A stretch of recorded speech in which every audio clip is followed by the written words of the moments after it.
Assalamualaikum warahmatullahi wabarakatuh. Selamat datang kembali di Rio Hotspot Channel.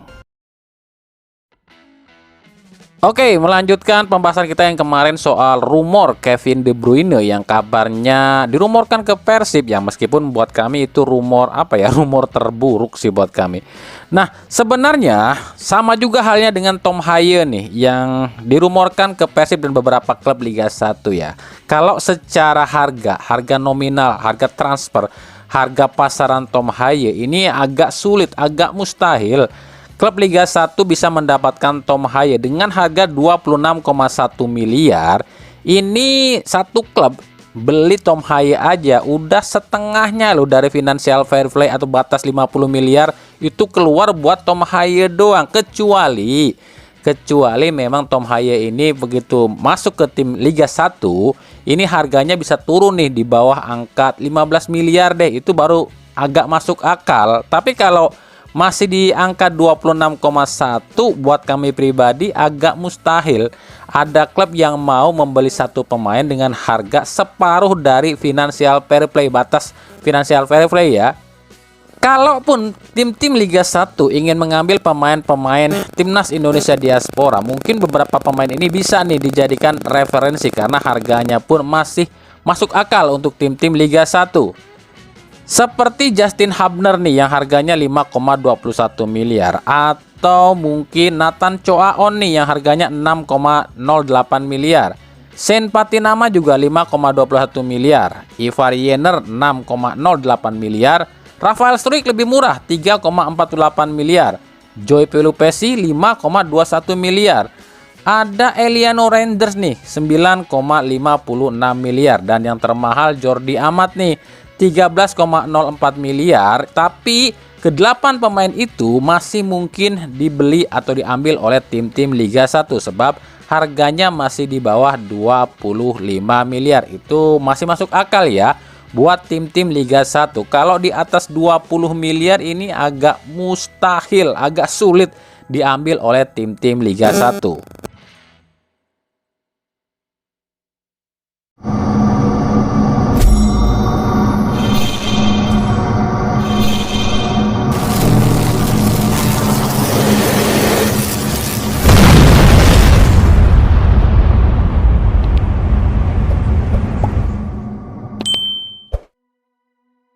Sementara itu, Jepang sepertinya kau memang dari planet yang lain. Bukan itu. Sepertinya Jepang lagi-lagi bukan tempat yang cocok untuk pemain Indonesia. Nggak naturalisasi, nggak lokal, nggak diaspora. Semuanya diperlakukan sama oleh Jepang. Nggak dianggap alias nggak dipandang. Mulai dari Bahdim, Lili Pali, Arhan, Hubner, sampai yang sekarang Sandy Walsh pun sama nggak dianggap di Liga Jepang. Sandy Walsh ini kebanyakan duduk di bangku cadangan Yokohama F. Marinos. Udah 4 pertandingan loh si Sandy Walsh ini nggak dimain-mainkan. Pelatih Yokohama Marinos, Steve Holland asal Inggris, justru lebih percaya pemain lokal Jepang, Ken Matsubara, yang jadi bek kanan Marinos. Sejauh ini Sandy Walsh itu baru tampil 5 kali di Yokohama F. Marinos dengan total 324 menit bermain. Dan kebanyakan itu menit bermainnya didapatkan datang dari bangku cadangan. Padahal ketika di klub Belgia KV Mechelen, Sandy Walsh ini tuh pilihan utama dan kapten ketiga loh ya. Tapi di Jepang, kayaknya yang dilihat bukan masalah dia dari Eropanya deh, tapi gara-gara Indonesianya. Sebab di Jepang itu faktanya loh ya, di Jepang itu udah terkenal banget lah. Pemain-pemain dari negara yang rankingnya di bawah timnas Jepang itu dianggap pemain jelek alias kurang bagus. Ya memang sih kalau masalah gaji memang lebih gede yang didapat di Yokohama Marinos. Itu sekitar 3 kali lebih gede lah dibandingkan gaji Sandy Walsh di KV Mechelen. Kalau di KV Mechelen itu gaji Sandy Walsh cuma 3,8 miliar per tahun. Sementara di Yokohama Marinos gaji Sandy Walsh itu 25 miliar per tahun. Itu belum termasuk bonus dan nilai kontrak loh ya. Tapi ya kalau nggak dimain-mainkan gaji gede, ya buat apa juga sih? Ya terserah juga sih, tergantung pemainnya, nyarinya gaji atau nyari menit bermain. Di sisi lain, AFF kembali menunjuk Indonesia sebagai tuan rumah Piala AFF U23 yang rencananya akan digelar di bulan Juli 2025 ini. Ada dua hal yang membuat atau menyita perhatian netizen Indonesia. Yang pertama, ya AFF ini lumayan lah ya. Setidaknya ada tontonan lah buat timnas Indonesia di bulan Juli ya. Tapi di sisi lain, ya lagi-lagi netizen menganggap AFF lagi ya. Apa nggak dicurangin lagi tuh nantinya? Ajang AFF U23 sendiri sebenarnya itu baru digelar 4 kali loh ya sejak 2005, yakni 2005, 2019, 2022, 2023, sebab ada jeda tuh di kurun waktu 2018-an itu udah ada jeda tuh ya. Nah, Indonesia sendiri baru ngikut 2 kali nih untuk U23, yakni terjadi 2005 dan 2022 sih. Belum diketahui nih akan digelar di stadion mana nih di Indonesia, apakah di Jakarta atau Surabaya atau Bandung atau Solo nih. Tapi kalau di Jakarta mungkin agak sulit ya, karena mungkin stadion GBK-nya akan bentrok dipakai oleh timnas senior ya.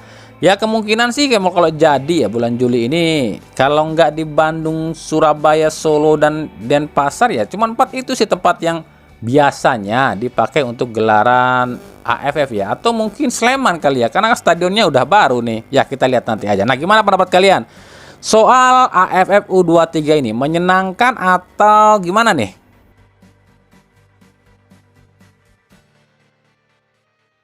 Kita beralih ke berita klub ya. Kita mulai dari pembahasan sedikit laga antara PSS Sleman kontra Dewa United yang dimenangkan oleh Dewa United dengan skor 0-1. Nah, kabarnya katanya nih ya, ini banyak beredar banget, itu menjadi menimbulkan konflik dan juga kontroversi. Kontroversi apa aja sih yang terjadi di laga ini? Yang jadi sorotan pertama netizen di media sosial adalah soal cederanya 2 pemain PSS Sleman secara tiba-tiba. Itu baru menit 30 ya, udah tiba-tiba cedera, nggak tahu deh. Ini disengaja atau memang ada sesuatu nih. Yang kedua, keributan antara Peter Huistra dengan Rio Permana Putra ini pun menjadi aneh. Kenapa kok tiba-tiba bisa seperti itu? Dan kenapa wasit cadangan Rio Permana Putra kok sampai seemosinya seperti itu? Ada apa nih? Yang ketiga, soal tambahan waktu 8 menit. 8 menit aja udah lama cuy. Ini jadi dari 8 menit jadi 100 berapa tuh? 105 atau 106 ya? Gila, lama banget ya. Sebenarnya gini loh, wasit itu memang benar boleh menambahkan waktu lagi di dalam waktu tambahan apabila memang dalam pertandingan itu ada kejadian-kejadian yang memang membuang waktu ya, atau membuat waktu itu bisa terbuang. Tapi ya nggak selama ini juga kali.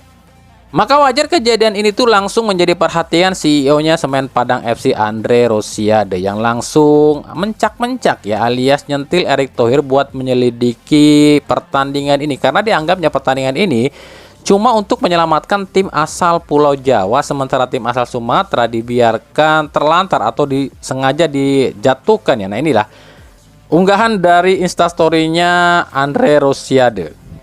Ya wajar sih kalau Andre Rosiade ini curiga kalau laga ini tuh disetting untuk menyelamatkan tim asal Pulau Jawa, yakni PSS Sleman. Karena kan ya kita sama-sama tahu lah, bos dari PSS Sleman ini adalah dedengkotnya PSSI Gusti Rana. Nah, bagaimana menurut kalian? Apakah benar laga ini tuh disetting dan ada kecenderungan match fixing atau enggak nih? Kalau kami yang bilang, takutnya kami dianggap menjatuhkan salah satu klub ya. Jadi biar kalian aja yang menilai sendiri, apakah laga ini memang disetting, disengaja seperti itu, atau memang ini murni jalannya seperti ini?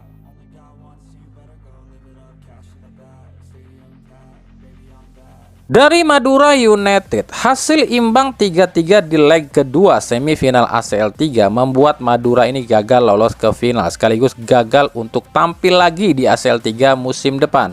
Padahal jika Madura jadi juara di ACL 3, otomatis Madura main lagi musim depan. Tapi ya apalah daya, soalnya kalau harus main dengan kondisi keuangan yang morat-marit ya emang agak susah. Nggak ditunggak gaji aja udah untung ya. Kalau bonus mah ya nggak usah ngarep lah ya, yang penting masih ada gaji lah ya.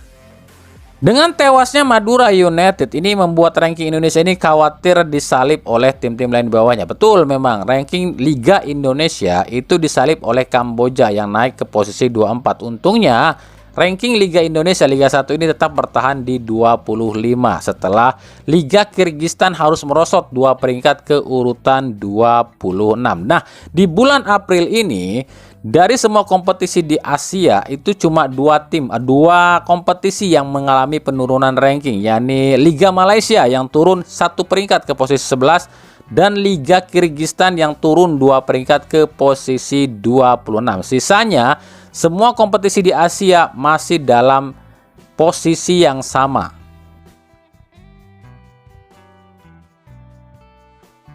Kasus penghinaan terhadap almarhum Ayi Betik belum kelar. Meskipun pemilik akun Surabaya Fans 27 sudah datang ke Bandung dan meminta maaf secara langsung ke pihak keluarga almarhum, tapi pihak keluarga almarhum belum menerima seutuhnya. Bukan lantaran admin Surabaya Fans yang nggak kesono lo ya, tapi si pelaku utama belum meminta maaf.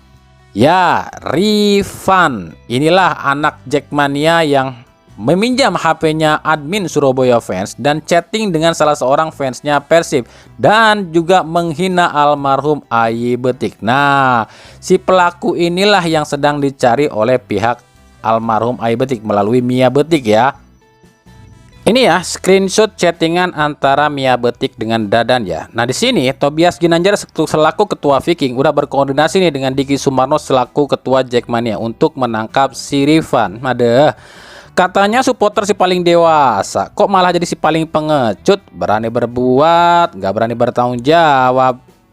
Kalau adminnya Surabaya Fans 27 sih udah gentle ya, meskipun bukan dia yang melakukan, tapi dia gentle nih datang ke Bandung dan meminta maaf. Lah ini katanya si paling dewasa, tapi kok ada inikah warga yang katanya IQ-nya paling tinggi se-Indonesia, IQ tinggi tapi nggak ada adab ya, podo ae. Entah kenapa kami kok ngerasanya ya perdamaian yang digembar-gemborkan oleh bonek dan Jackmania itu ini seperti apa ya? Seperti dipaksakan buat atau cuma buat manas-manasin supporter lain, khususnya Viking ya. Kami kok ngerasa bonek ini tuh cuma dimanfaatin loh oleh para Jackmania. Salah satunya mungkin kalau Jackmania ini away ke Surabaya mereka bisa aman. Sebab kerasa banget loh kalau buat kami tuh ngelihatnya ketika di Surabaya, kejadian-kejadian yang terjadi atau dialami bonek di Jakarta itu jarang terjadi loh. Tapi kalau ketika bonek ke Jakarta ini dari dalam lapangan aja udah ada cywar, udah ada kata-kata ejekan, keluar lapangan ada keributan, bahkan atribut bonek dan Persebaya pun dibakar loh oleh oknumnya Jackmania. Nah, gimana buat kalian? Tapi buat kami nggak tahu lah. Ini emang cuma sengaja dimanfaatkan oleh Jackmania atau gimana lah? Bagaimana pendapat kalian?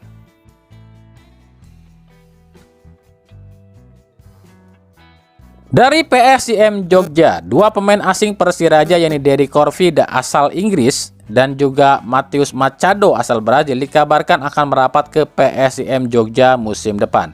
Bos PSIM Jogja Yuliana Tasno mengaku skuad PSIM untuk musim depan sudah 80% rampung, tinggal menambahkan beberapa pemain saja, mungkin termasuk para pemain asing ya. 2 pemain asing yang dibawa dari Liga 2 yakni Yusaku Yamadera asal Jepang dan Rafinha asal Brazil. Ini nasibnya belum menentu nih, belum pasti di PSIM.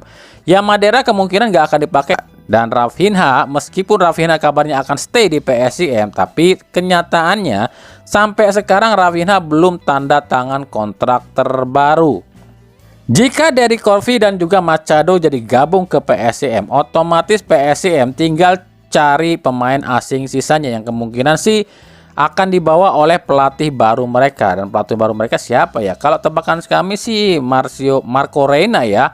Nah, kalau Marco Reina benar masuk ke PSIM nya nama-nama seperti Francisco Marchiotti, ini striker asal Italia, Solomon Obama yang gelandang asal Spanyol, dan juga Anwar Hernandez asal Meksiko, ini kemungkinan akan dibawa nih sebab 3 pemain ini adalah anak emas atau anak kesayangan Marco Reina di klub FC Rangers ya. Kita lihat nanti.